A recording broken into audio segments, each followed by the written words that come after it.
Idi naka-receive ti tawag nga ma-search lagi ito kakaduami apo akit imbaka kadagos di team leader nga Orion da anyam they were persistent nga mangrugi ngam I reminded them that I am a lawyer nga mangrepresentar to be a witness in the search, so they were forced to wait for me. Tatana po din nakadano na kadetoy areas to be searched. Akit na doktalak nga DJ search warrant, syempre sud umuna nga damagek no anat ti place nga ma-search. Akit sa bali met ti description na ka DJ lugar nga kayat DJ kapulisan tayo nga ma-search apo. And what was worse apo akit there were already reports nga simrek da nga imunan before the arrival of the barangay officials apo. So it was quite alarming apo. So dapat sir kat fully represented ko iti authorities sakbay nga masarek iti may isang subject iti search warrant operation To avoid any suspicion of planting apo at kapintasan na kadwa kumalata dagita kapulisan tayo dagijay kung kunami nga insulating witnesses nga mapan ijay kadwa da kumat media barangay officials nga dumano na ijay place of operation. But in this case apo awan met kadwa da apo they were there first and the occupants of the houses were surprised of their presence and they were then forcing them to vacate the premises apo. EJ balakad siya kasi anong tinangyari siya? EJ balakad apo imo nang napasardeng tayo EJ Bengkag. After EJ Bengkag timarayak EJ balakad. So when they were about to commence the implementation of the search warrant akit agree react at DJ met kayat da nga ma-search akit hamet nga agtugma kadiya di search warrant tinakapan di search warrant akit two story DJ met kayat da akit bungalow. So there was a very fatal mistake that if the police officers will insist to intrude apo akit maalada not only administratively but criminally apo at that was beyond already of their authority to conduct search. Sir, how would you assess the EJ napasamak sir? Definitely apo mo tayo apo nga politically motivated data apo no kitan tayo pagtutugmayan tayo aming nga napaspasamak in the past weeks apo okay we could surmise apo nga it is really something to do with the incoming election. Pero ito nga turn of events sir iti grupo tayo iti measures tayo tapos hindi ka sakit makapagsagana kayo sir kaligitay hamak pakadaan nga incident sir. When we were then informing many of our leaders apo nga they should remain extra vigilant, they should be more careful, and they should be more alert apo. And for the past days apo I've been calling their attention na dadagijay palpaltog or any contraband in their houses dapat akit mai-surrender dijay. So we were able to cause the surrendering of several firearms that a moment dagijay kakadwa tayo akit legal lahat ti pinagigam ti paltog juray ham ti amo dapo no nag-lapse nag-expire dijay LTAP sa dijay license ti paltog akit hampay nag-lapse tamo da okay lata nga ag-possess da ti paltog which is not the case apo. Dapat they go on together nga haan nga nag-expire. So we were forced and I requested them to surrender nagijay nga contrabands which they immediately acceded including Eugene Bunuan apo who was also the subject of a search operation supposed to be apo. Sir, how would you assess kaya iti mapasamak sir? Akit I think they would like to paralyze our political structure apo, considering two of our key officers apo, in the person of Eugene Bunuan and Arimboyutan apo. They are performing sensitive position. Once you compromise them, once you neutralize them, our whole team will definitely be paralyzed apo. So luckily dagitoy key officials mi, dagitoy key personnel mi apo, ake they were not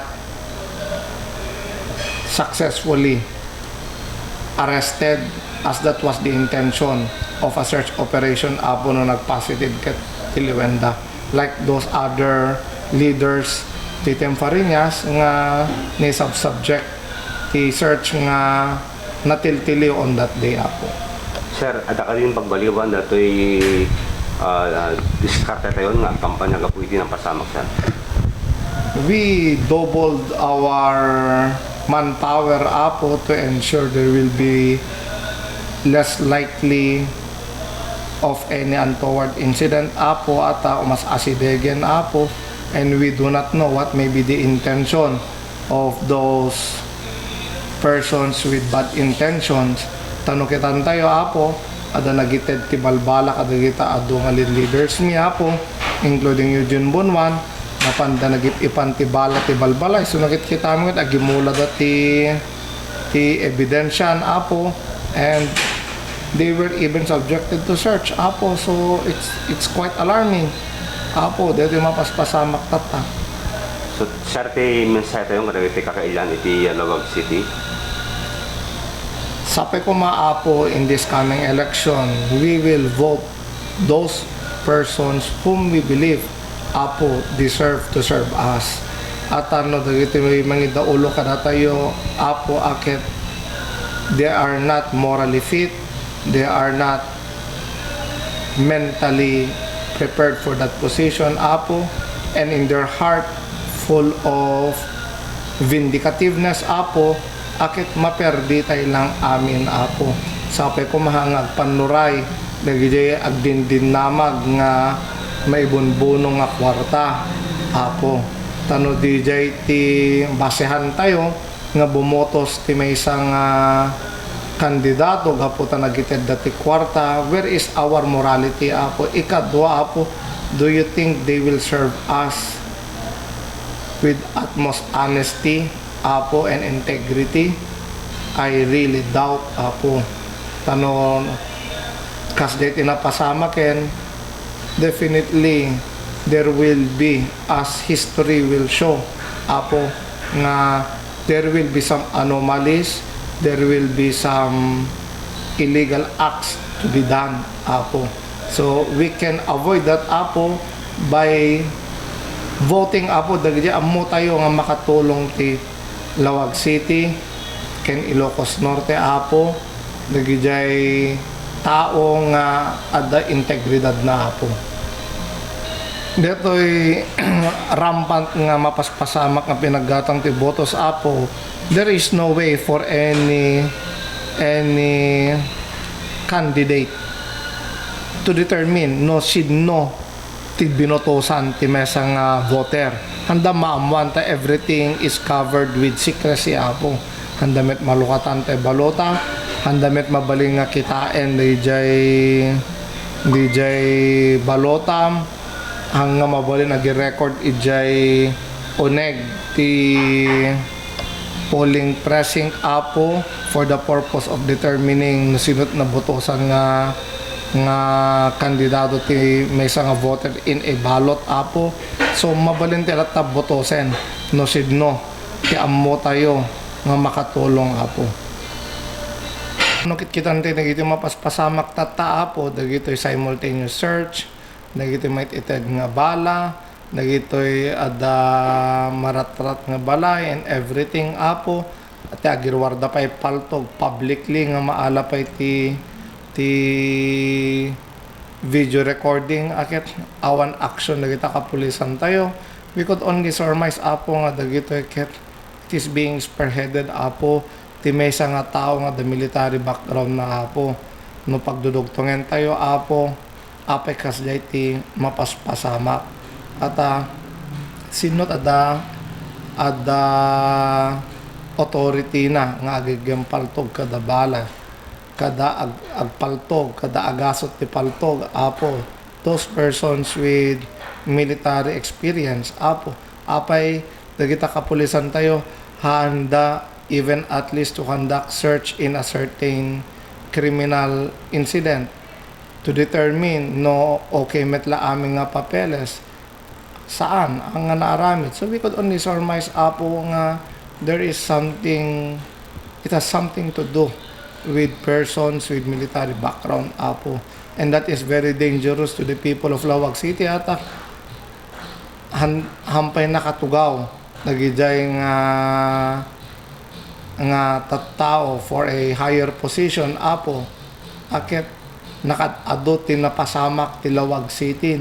So are we expecting nga adu unay ti search operation nga mapasamak in the coming days no nakadwa ma-search da amin apo, or there will be some police operation that will lead to the neutralizing of those persons nga handa nga kaalyado. Nagita ka di ti leaders nga kayat tayo iti Lawag City kan Ilocos Norte hangka di nga ti kaimportantean ti aspeto ti pinagbiag tayo ket ti biag ken liberty, life and liberty of a person apo. So it seems nga awan serbi ti biag, awan serbi ti liberty, no ket di ti focusen apo ket ti pinag sigurado ti pinangabak ti maysa nga government position, which is a very bad example to our society. We cannot elect leaders who are the ones violating our laws apo, and they are the ones breeding fear to our people apo. Sapay kumag panunotay nga nalaing apo. Ito po ang Balitang Ilocos Online.